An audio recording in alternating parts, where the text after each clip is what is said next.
Welcome to our presentation of the new and improved Chinese Sailing Club presented by Stella, me and Valerie, Bryce, and myself, Ameer.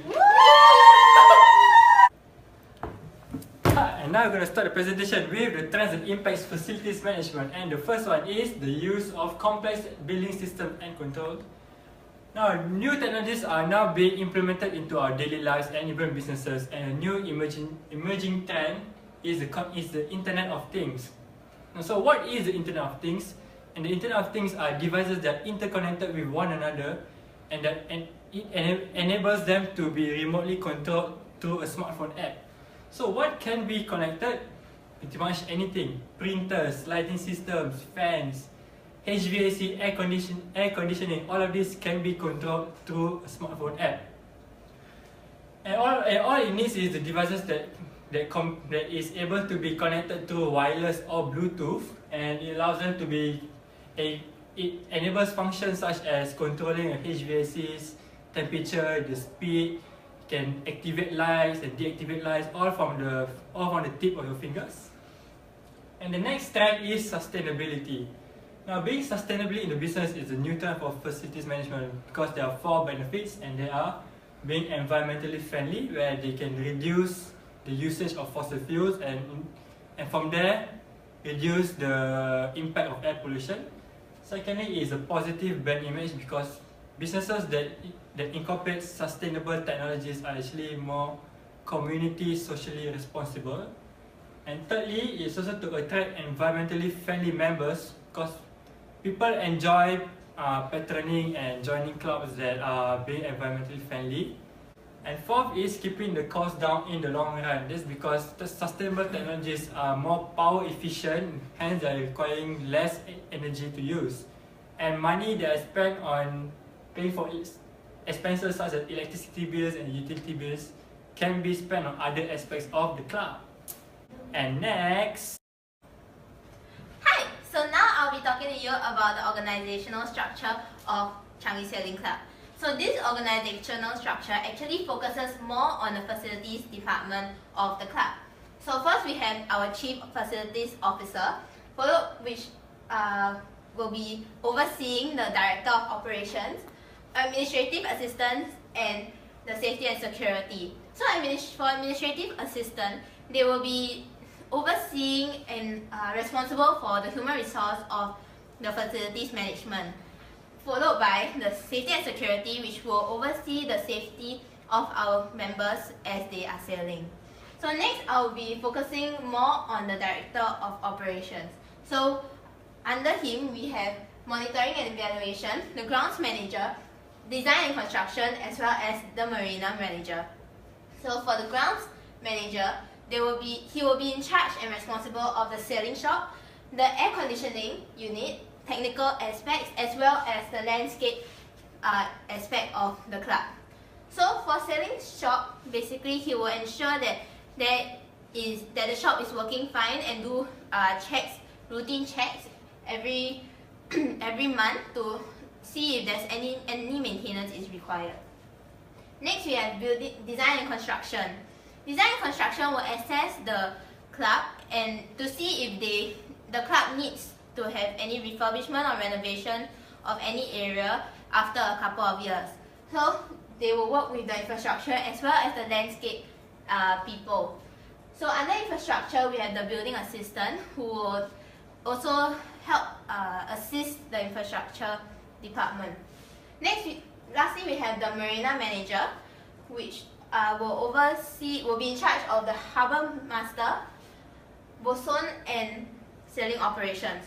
So for the Harbour Master, he will have the berthing assistant to assist him in his roles and responsibilities. So he is responsible for the marine operations, maintenance bookings, facilitation of booth rentals within the club and members. He is also responsible for all the administration of moorings, from movement to inspections. And he will also handle requests and communication from members regarding their moorings. Next, we have bosun. Bosun, he is in charge of all sailing equipment and responsible for any safety maintenance and operation of the sailboats. He also maintains the stocks of fuel, spares and accessories, and any pressing matters will be brought up to the marina manager if the matters are serious. Lastly, we have the sailing operations. The sailing operations will oversee the maintenance of boats in the boatyard and the berthing docks. Weekly checks will be done to see if any of the boats or vessels need any maintenance or repairs and such, or they have any issues and defects, and repairs and maintenance will be arranged for the vessels, and that will be overseen by the sailing operation. Lastly, we have our monitoring and evaluation, where we have our technician and engineer to ensure that the club is also running well. So all these people in the organizational structure will work together to ensure that the club runs smoothly. With that, this is our organizational structure. So today I'll be highlighting on facilities for both the working adults as well as the aging population that are sustainable as well as environmentally friendly. So for the first facility that are for the aging population are Japanese toilet bowls. So we have come to a realization that aging population are not as mobile as before, and they may find going to the restroom a hassle. And so we do not want to make it more of a hassle for them, but rather an ease of convenience by adopting and adapting the Japanese toilet bowls. It is environmentally friendly. As you can see, there is a tap at the top of the toilet bowl that when you wash your hands, the water that you use will be used to flush the toilet bowls. And there is also controls at the side of the seat. So this helps to improve the mobility, as they can just press the buttons at the side to flush the toilet bowls as well as warm up the seats. So the next one would be solar energy self-driving chairs. So as mentioned at the point before, aging population might find it a bit difficult to move around the whole club. So we want to make it easier for them by having these self-driving chairs, whereby it is only available for the aging population that goes to the club. So this can be used to queue in front of the restaurants of the club, or it can also be used to view the activities at the different facilities. So this is self-controlled, and it's also environmentally friendly and sustainable, as we will be solar energy powered. And lastly, we will be having an eco swimming pool for the aging population. So normally, as we all know, normal swimming pools uses chlorine to purify the swimming pools. But chlorine is actually harmful for the skin, especially for the aging population, as their skin are more sensitive and may even cause skin rash.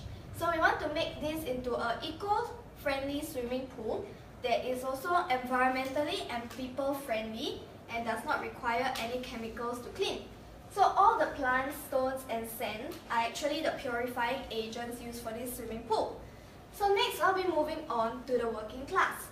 So from research has shown that working class people are actually getting more technologically savvy. Many of them has also admitted to owning a smartphone.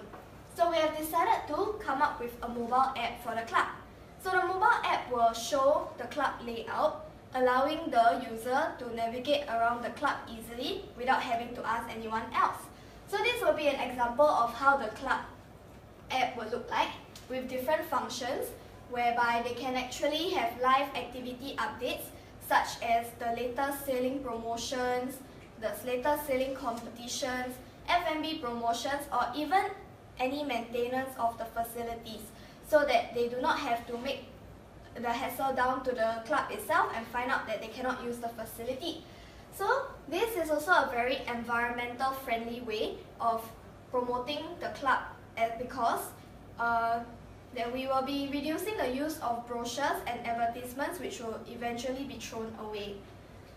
And the second one would be the use of virtual reality and holograms. So virtual reality, all the user has to do will be to wear a virtual reality goggles and they can be fully immersed in the activity, whereby it actually shows the surroundings of a stadium or even a football field. So this activity, they can actually take part in it in a more comfortable environment. The user does not have to go to the stadium itself to do it. And also, holograms will be used to provide demonstrations of the activity should they need it. Holograms are a very good way to show because it provides different angles for the users to see, and different angles show different kinds of pictures. And these activities actually allows our working class millennials to have a work-life balance. And because of all these technologically products used, it will consume a lot of energy and electricity. So to avoid environmental pollution, we will be using solar power so that it will not harm the environment even more. Lastly, for the last facility, we will be using sailing simulators. So, as we all know, millennials are always very adventurous. They are always looking for memorable and adventuresome activities for themselves to experience and explore. So we have decided to come up with a sailing simulator, which will allow them to sail at a more comfortable environment, and even those without or have no experience at all can actually sail. So sailing in our simulator provides a better results as compared to sailing at sea, because sailing at sea is affected by difficult wind conditions, so therefore sailing simulators are a better choice in the club. Okay, so these are the 3 different facilities that we have come up with for millennials, and that I have come to the end of facilities! So now I'll be talking about the sustainable technologies that we have decided to incorporate into our club. So the first would be the usage of solar panels, where we'll have it on the different boats and yachts and even on the rooftops of the buildings in our club. So the reason why we want to have it on the boats and yachts is because we want to save the amount of power they use, and also to save on the fossil fuels and the different fuels that they use to power the boats. So the solar panels will actually absorb solar energy and provide power to the boat, at the same time saving energy. So for the boats and yachts, it will be a really effective thing because we want all our members to take part in being environmentally friendly. And next, we also have the usage of solar panels on the different buildings in the club. So as you can see from this model here, it's actually a model I've taken from Tesla, and on all 3 buildings, it's actually solar panels on the roof. But you can't tell because it's solar panels and a rooftop at the same time. So it gives us a very aesthetic and pleasing look. So by this, I want to show that actually you don't have to sacrifice on aestheticism just to be environmentally friendly. You can actually incorporate the 2 of them together and create something amazing like this. Secondly, I want to talk about the sensors. The sensors that we have in our clubs will be the light sensors and also the water sensors. So for the light sensors, if you notice, there are many buildings and facilities that actually use light sensors, but however, the light sensors turn on when you go in, but when the moment you go out, it's still on, and it will take some time before it turns off again. So what we aim to have is that for the light sensors in our club, we want to have it where when someone enters a room, the light sensor will actually sense that someone's in the room, and the lights will turn on. And the moment the last person leaves the room, the sensors will be able to sense that there's no one else in the room, no one is using the room, and it will turn off. So it will save a lot of electricity that way. Moving on, we also have the water sensors for the sinks. So for the water sensors, how it works is that when you put your hand at the sink, the faucet will actually release water. So by having sensors, we actually want to control the use of energy and water. So this has been seen in many different places, but however, we still want to incorporate it into our club because we know that water is a very sensitive issue, especially when we are a sailing club and we're using a lot of water. So we want to save as much as possible to be as sustainable and as environmentally friendly as possible. Next, we have the upwardly mobile lifts. So we have taken this concept and adopted it from GEM, the Ameer in Jurong East. And how it works is that these are 2 different lifts, and the models are a bit difficult to understand, but I'll explain to you. So this is the lift going down, and this is the lift going up. How it works is that when the lift goes down, gravity is acting on it, and it will actually store the gravitational potential energy and use it on this lift. So the lifts technically going down will power the lifts going up. So this way, this will not be a main source of power, but this will be a complement for the main power source that is going to be provided to these leaves. So what we want to achieve is that as this leaf is being used, this leaf will be able to move as well. So it will be able to accommodate more guests and more members to use the lifts going up and down. And it will also really help our aging population where they are not as mobile and they can't really climb stairs that well. So these lifts will definitely help them in a big way. And that's all for the 3 different environmentally friendly practices that we have decided to implement into our club. Hello again, and this time I'm going to be presenting on the reporting protocol, and for the new Challenge Sailing Club, the reporting protocol goes mobile. So why do you use a mobile reporting protocol? Because firstly, it's efficient. Users are able to record and update the system more efficiently and instantaneously. Secondly, it's systematic. It allows for easier search according to categories such as levels of priority, alphabetically, type, and by name. Thirdly, it's hassle-free. It saves the hassle of keeping hard copy files which can be misplaced and difficult to retrieve. For example, you have a stack of papers and you want the paper that's right in the middle, it's going to be very difficult to retrieve. However, if you use a mobile CMS, all of these files can be found right in the tip of your fingers. And lastly, it's environmentally friendly. It reduces the usage of printed inks and paper, and money that is spent on these resources can be used to upgrade and refurbish other aspects of the club. An example of a mobile CMS is called Mapcon, which is meant for smartphones, tablets, and pads. Now, Mapcon is actually created in the US, and on the webpage it even features a short video of how to efficiently use their software.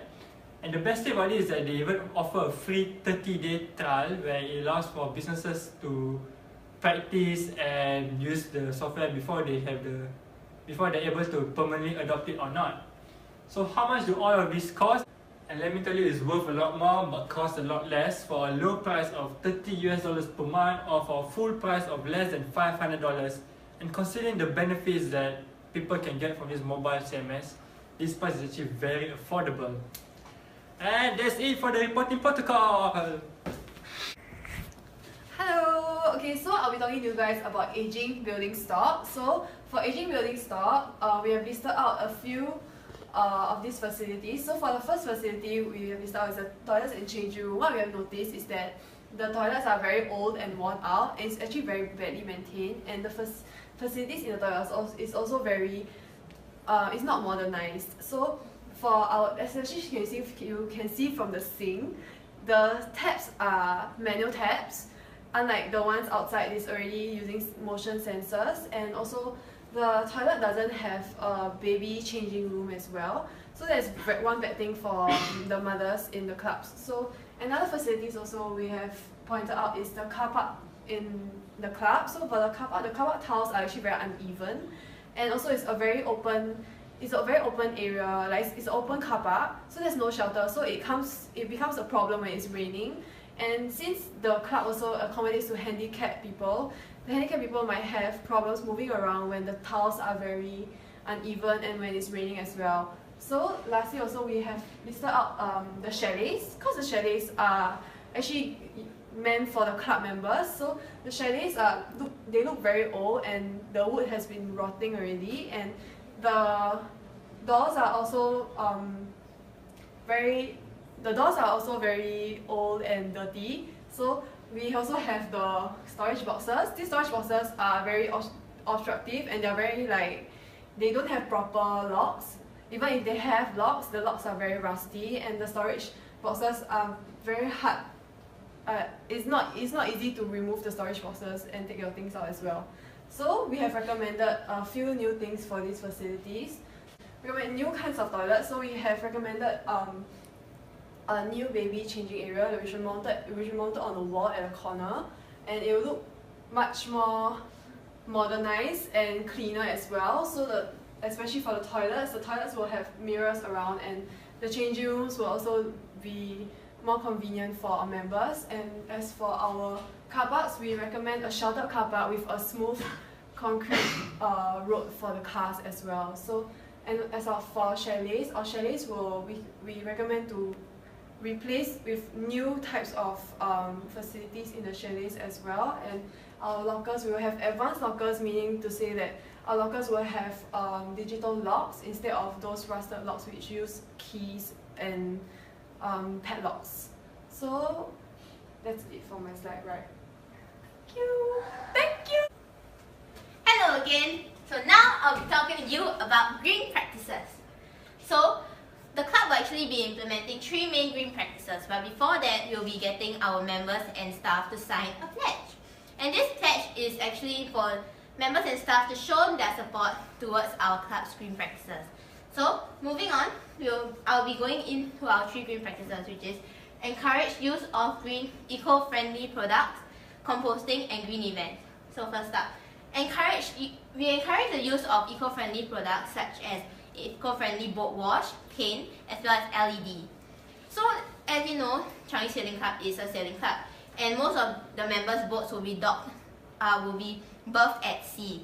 And when they are washing their boats, it will be done at the sea. And this boat wash that they use actually contains a lot of chemicals. So these chemicals are actually very harmful for the environment and affecting the marine life. As such, we will encourage our members to use eco-friendly boat wash, and this boat wash will actually be provided in the sailing shop of the Changi Sailing Club. Next, we'll move on to composting. Composting is actually a natural process of recycling organic materials, and what this process does is that it recycles organic materials such as fallen leaves and branches into soil. As Changi Sailing Club is located in an area full of lush greenery, there are many fallen leaves and twigs, and it's all over the club's floor. And this is very unhygienic and even provides as a breeding ground. As such, we use composting. So this compost will be added into the soil of the plants around the club, and this soil can actually help improve the water retention and moisture retention of the soil, as well as prevent pests and diseases from coming about. As such, this reduces the use of reliance on pesticides and also improves the environment. Lastly, we have green events, and some of the green events that we will be participating in would be Earth Hour, whereby the club will be participating in this event, turning off their lights for 1 hour, getting members to also participate, and maybe even like using glow sticks instead of candles. So apart from participating in Earth Hour, we also will be hosting green events. So some of the green events that we'll be hosting would be Free Cycle, Plant a Tree, as well as Cleanup. So what Free Cycle is about is actually a barter trade between members and staff. So members and staff will actually bring items that they no longer use but are still in good working condition to the club during this event. And what they'll do is all these people will walk around and see if some of the items might be useful to them. So that's where the barter trade happens. So instead of throwing away these items will then be found a home and be recycled and used by someone else. We also have Plant a Tree event, whereby members will come to the club biannually to participate in this event. And what they'll be doing is actually to plant a tree around the club, and also every single time they come back to the club for this event, they will also be able to check on their plant and its growth. So in the long run, this actually benefits the club a lot, because in the when all the trees and plants grow, it will provide a lot of lush greenery to the club, making it very aesthetically pleasing, as well as improving the air quality in the club. So therefore, having a lot of plants will also make members feel more comfortable when they are in the club. So in conclusion, all the recommendations stated have taken into consideration the members' needs as well as the sustainability of the club. And therefore, and with these recommendations, we hope that it will actually improve the club in terms of saving costs as well as its efficiency. And that is the end of our presentation. Thank you!